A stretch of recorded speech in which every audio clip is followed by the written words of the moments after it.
ये जीवन मिला है भाई, पूरी ताकत लगा दो आप। और अगर आपने ठान लिया है तो ये काम बहुत सस्ता है और सरल भी है। भगवान को पाना कठिन नहीं है, संसार का मोह छोड़ना कठिन है। बस ये छूट जाए तो भगवान ही है, फिर दूसरा है ही नहीं ना। रघुगुण राजा रहे ऐसा ज्ञान दिया, परिवार के आए तब उनको समझ में आ गया वो अपना तो कोई है नहीं, भगवान आत्मा ही मेरा है। और मेरे आत्मा चिंतन में जब वो बैठे तो कहने लगे आपको ऐसा ज्ञान उपदेश मिल गया तो वो आप किसी को अपना नहीं मानते? बोले मानता हूं। किसे? मेरी लगी गुरु संग प्रीत ये दुनिया क्या जाने। मेरी लगी गुरु संग प्रीत ये दुनिया क्या जाने। मेरी लगी गुरु संग प्रीत ये दुनिया क्या जाने। जाने कोई क्या जाने, क्या जाने कोई क्या जाने, क्या जाने कोई क्या जाने, क्या जाने कोई क्या जाने। मुझे मिल गया मन का मीत ये दुनिया क्या जाने। मुझे मिल गया मन का मीत ये दुनिया क्या जाने।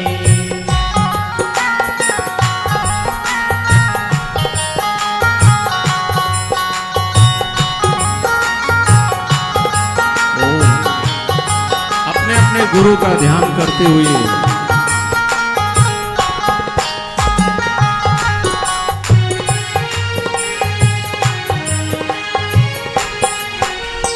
मोह माया से मुझको जगाया, मोह माया से मुझको जगाया, मोह माया से मुझको जगाया, मोह माया से मुझको जगाया।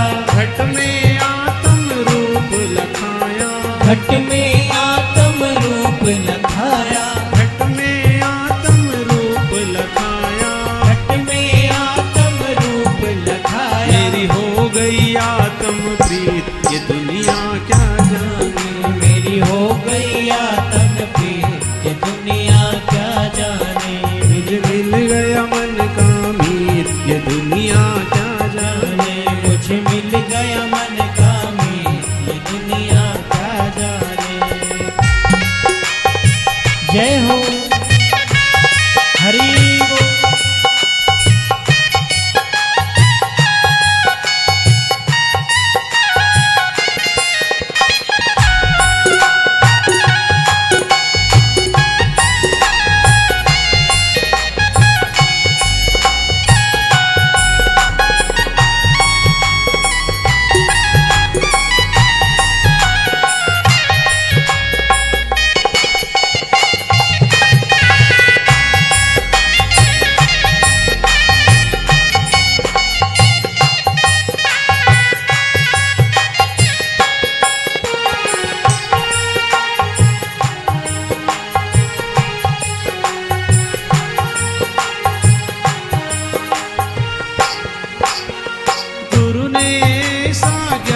सिखाया गुरु ने ऐसा ज्ञान सिखाया। सतमार्ग पर चलना बताया, सतमार्ग पर चलना बताया, सतमार्ग पर चलना बताया, सतमार्ग पर चलना बताया। मैं तो गाऊं गुरु के गीत ये दुनिया क्या जाने। मैं तो गाऊं गुरु के गीत ये दुनिया क्या जाने।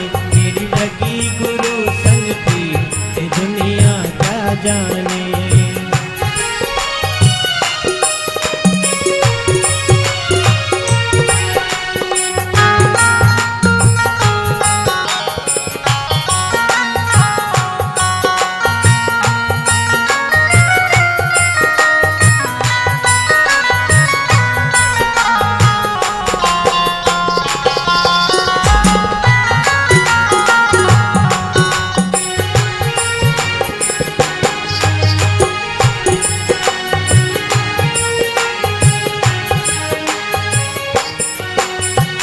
गुरु महाराज की जय।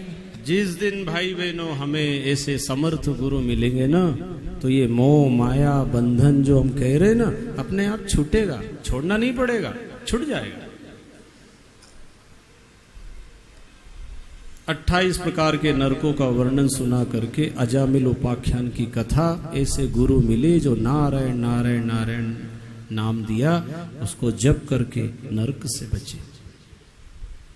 आगे कथा प्रसंग आता है, देवताओं के गुरु बृहस्पति जी नाराज हो गए। राक्षसों के गुरु ने कहा अच्छा मौका है, स्वर्ग पे हमला करो। देवता लोग स्वर्ग छोड़कर भागे हैं, कहीं कोई रक्षक नहीं दिखा। ब्रह्मा जी के पास गए, ब्रह्मा जी ने कहा भाई गुरु के पास जाओ। बोले गुरु तो नाराज हो गए।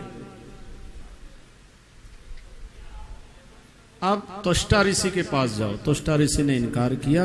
उनके पुत्र विश्वरूप को गुरु बनाए, नारायण कवच से पाठ करके ताकत प्राप्त करी और राक्षसों को स्वर्ग से भगाकर स्वर्ग पे कब्जा फिर कर। एक दिन स्वर्ग के राजा देवराज इंद्र ने विश्वरूप गुरु का अनादर कर दिया, अपमान कर दिया, कहते हत्या कर दी। ब्रह्म हत्या का उन्हें पाप लगा। 4 हिस्सों में बांट दिया, वृक्ष को, जल को, पृथ्वी को, स्त्री को। त्वष्टा ऋषि ने अपने पुत्र का बदला लेने के लिए यज्ञ किया, वृत्रासुर प्रकट किया। इतना बलशाली था, सारे अस्त्र शस्त्र चलाए, लेकिन वृत्रासुर मरा नहीं। ब्रह्मा जी की शरण गए देवता, क्या करें, ये तो मरता नहीं है राक्षस। बोले भगवान जी के पास जाओ। भगवान ने सलाह दी, गुरु की क्या महिमा है, दधीचि ऋषि के पास जाओ, उनके शरीर की हड्डी से मरेगा। दधीचि ऋषि से प्रार्थना की, उन्होंने अपने शरीर का त्याग करने का मन बनाया कि ये शरीर जिस लिए मिला मैंने वो काम कर लिया। अब आपके भी काम ये शरीर अगर आता है तो मैं इसे छोड़ने को तैयार हूं, क्योंकि ये मुझे छोड़ेगा ही, मैं ही इसको छोड़ दूं ना। तो जो ध्यान लगाया योग बल से, देह का त्याग किया, हड्डी लेकर वज्र बनवाया विश्वकर्मा से, और जब वृत्रासुर को मारा तो कहते ब्रह्म हत्या का पाप लगा। 1000 वर्ष तक ब्रह्म हत्या के पाप से देवराज इंद्र कमल कर्णिका की नाल में रहे, उस डंडी में पड़े 1000 वर्ष। बाद में जब पाप मुक्त हुए, बृहस्पति गुरु जी के चरणों में जाके प्रार्थना की। उन्होंने फिर समझाया, एक बार गुरु की आज्ञा का उल्लंघन करने से तुम्हारे जीवन में इतना दुख आया। जीवन में भाई बहनों एक बार भी कोई गलती ना हो, एक बार भी नशा ना करे, एक बार भी चोरी ना हो, एक बार भी झूठ ना हो, कोशिश तो करो। और अभी तक मान लो हो गई तो जाने दो, आज से और अभी से अब नहीं करना। अभी भी कुछ बिगड़ा नहीं है। अच्छे संकल्पों को धारण कर। अब हम किसी की निंदा नहीं करेंगे, हम नशा नहीं करेंगे, चोरी नहीं करेंगे, झूठ नहीं बोलेंगे, कपट व्यवहार नहीं करेंगे। हो गया जाने दो, अब नहीं होना चाहिए। नहीं तो देवताओं के राजा को भी, देवराज इंद्र स्वर्ग के राजा, उनको भी दुख भोगना पड़ा, क्योंकि कर्मों का फल तो सबके सामने आता है। शुकदेव मुनि ने राजा परीक्षित जी को कहा, जब स्वर्ग पे देवताओं का राज हो गया तो राक्षसों की मां दिति ने हिरण्यकश्यप को उकसाया और कहा तपस्या कर, वरदान ले, स्वर्ग का आधिपत्य तुम्हारा हो जाए। हिरण्यकश्यप तपस्या करने गया। देवताओं के राजा इंद्र के मन में आया कि इसके पत्नी कयाधु, उसके गर्भ में जो बालक है वो भी राक्षसी पैदा होगा, क्यों ना इसके गर्भ के बालक का जन्म हो और उसे हम समाप्त करें। जब कयाधु को लेकर जाने लगे, रास्ते में देवर्षि नारद मिले और समझाया, देखो गर्भ में अगर अच्छे संस्कार दिए जावे तो गर्भ के अंदर ही अच्छी संतान को जन्म देने की योग्यता मां प्राप्त कर सकती है। माता निर्माता भवती। इसलिए हमारे ऋषि मुनियों ने 16 संस्कार की बात कही है भाई बहन। 16 संस्कार, गर्भाधान संस्कार से शुरुआत होती। अच्छी संतान कैसे पैदा हो, इसके लिए ऋषि मुनियों ने रिसर्च किया। गर्भाधान संस्कार, फिर 2-3 महीने के बाद पुंसवन संस्कार, सीमंतो नयन संस्कार, जातकर्म संस्कार, नामकरण संस्कार, निष्क्रमण संस्कार, अन्नप्राशन संस्कार, चूड़ा कर्म संस्कार, मुंडन संस्कार, 16 संस्कार है। नारद जी ने राक्षस की पत्नी कयादु के गर्भ में इतना ज्ञान दिया भाई बहनों, भगवान की कथाएं, कीर्तन, कहानियां, तो गर्भ के अंदर वो बालक बड़ा धार्मिक हुआ, जन्म हुआ, प्रहलाद नाम रखा। इसी भारत भूमि पे मदालसा नाम की स्त्री हुई है, आपने सुना होगा। वो अपने बच्चों को गर्भ में ही ऐसी लोरियां सुनाती थी, शुद्धोसी बुद्धोसी निरंजनोसी संसार माया परिवर्जितोसी। बेटा ये सब संसार माया का है, तुम शुद्ध हो, बुद्ध हो, तुम आत्म स्वरूप हो। तो जो बालक जन्म लेता सब सन्यासी हो गए। पति देव ने एक दिन कहा, देवी ये राजपाट संभालने के लिए एक तो ये सब बालक दो जो ये संपत्ति को संभाल सके। ठीक है, तो फिर उसे जो राजपाट के लिए ऐसा पुत्र को जन्म दिया जो बड़ा राजनीतिज्ञ था। नारी अपने गर्भ में संतान को कैसे बनाना है, अगर वो चाहे तो बना सकती। उसको ऐसा वातावरण मिले, पवित्रता से रहे, शुद्धता से, अच्छी पुस्तकें पढ़े, अच्छा खान पान करे, अच्छा चिंतन करे, अच्छा चित्र देखे, अच्छा चरित्र बनाए, संतान सच्चरित्रवान होती। कहा ना, नारी निंदा मत करो, नारी नर की खान, नारी से ही पैदा हुए ध्रुव प्रहलाद समान। वातावरण अच्छा, 10 महीने की तपस्या है, 10 महीने सावधानी, खान पान, पवित्रता से रहे, प्रसन्न रहे, अच्छे पुस्तकें पढ़े, गर्भ के अंदर संस्कार आ जाते।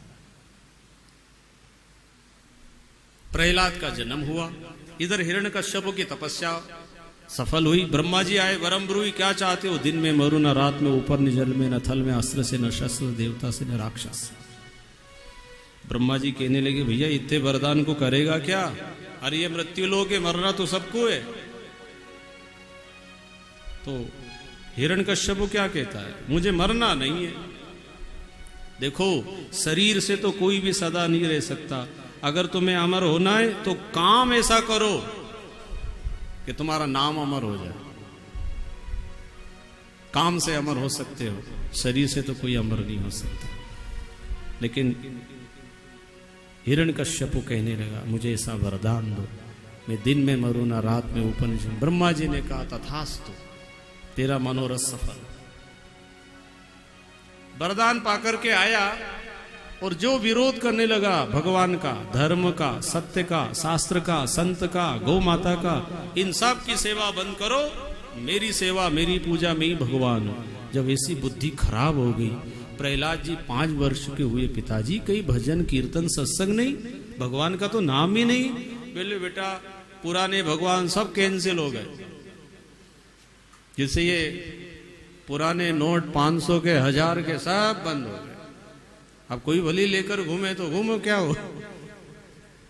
तो हिरण्यकश्यप क्या कह रहा, बेटा पुराने भगवान सब कैंसिल, अब कोई की पूजा करने से कोई फल नहीं, फिर मेरी पूजा होती, देखो मंदिरों में मेरी जय जयकार होती है।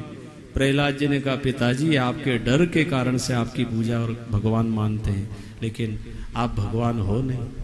मैं तो आपको पिता जरूर मानता हूं, पर परम पिता तो परमात्मा है जो सबकी रक्षा करता है। मैं तुझे मार डालूंगा। प्रहलाद को सताया, तलवार से मारना चाहा, पहाड़ से पटका, जहर पिलाया, आग में भी जलाया। हिरण्यकश्यप ने कहा, तेरे को बचाता कौन है? पिताजी, मारने वाले के 2 हाथ है, लेकिन बचाने वाले के 1000 हाथ है, और वो हर जगह है।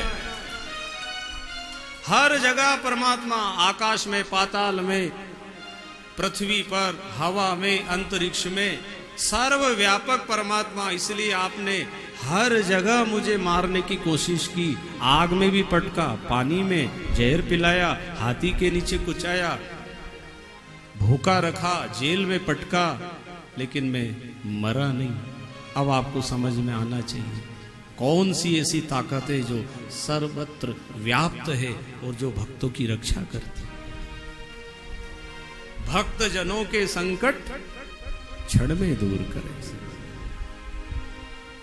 तो कहा तेरा भगवान कहाँ है ऐसा, मुझे तो दिखता नहीं है, क्या इस खंबे में भी तेरा भगवान है क्या?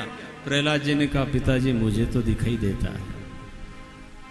बोले अगर आज मुझे भी दिखता है तो मैं उसे छोड़ूंगा नहीं। जैसे ही खंबे में तलवार मारी, खंबा फटा, नरसिंह भगवान प्रकट हो गए। बोलो नरसिंह भगवान की जय। हिरण्यकश्यप को पकड़ा और घसीटते हुए द्वार पर लेके आयो का दुष्ट पापी। एक 5 साल के बच्चे को ईश्वर पे विश्वास है, भरोसा है, वो उसके सहारे रहा। तूने जितने भी सहारे मान रखे थे, अब देख आज तुझे कौन बचाता। तेरे सारे वरदान आज असफल हो जाएंगे, क्योंकि तूने ईश्वर को छोड़ के नश्वर को अपना माना है। आज तेरी कोई मदद करने वाला नहीं है। नाखूनों से हिरण्यकश्यप का शरीर चीरने की तैयारी में वो कहने लगा रुको रुको, मैंने वरदान लिए, मार नहीं सकते। भगवान कह रहे भाई क्या क्या वरदान लिए? बोले दिन में मरू ना रात में, तो ये सायंकाल का समय है। बोल। हाँ सही है। और क्या वरदान? मैंने वरदान लिया है मनुष्य से मरू ना पशु से, तो उनमें ना पूरा मनुष्य हूं ना पूरा पशु, आधा मनुष्य आधा नर और आधा सिंह, नरसिंह बन के आया। और क्या वरदान? मैंने वरदान लिया ना देवता से ना राक्षस से मरू, तो मैं दोनों नहीं हूं। मैंने वरदान मांगा था 12 महीना में किसी दिन ना मरूं। हाँ, तो ये अधिक मास, ये पुरुषोत्तम मास तेरे लिए ही बना के रखा है। भगवान कह रहे मेरे को पता था कि ऐसे भी बेईमान लोग आएंगे, तो एडवांस अधिक मास फंसाया 3 साल में एक बार, कि कोई कितनी भी चालाकी करके बचना चाहे, पर भगवान कह रहे मेरे से बच नहीं सकते, इसलिए मैंने पहले ही बना दिया था। और ये अधिक मास से अब तेरा अंत निश्चित है। नाखूनों से चीर डाला, जैसे ही मरा आकाश से फूलों की वर्षा जय जयकार के ध्वनि। बोलो भक्त प्रहलाद की जय, नरसिंह भगवान की जय।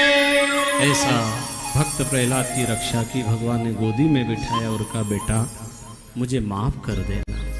भगवान माफी मांग रहे, मेरे को आने में बहुत देर हो गई और तेरे पिता ने तुझे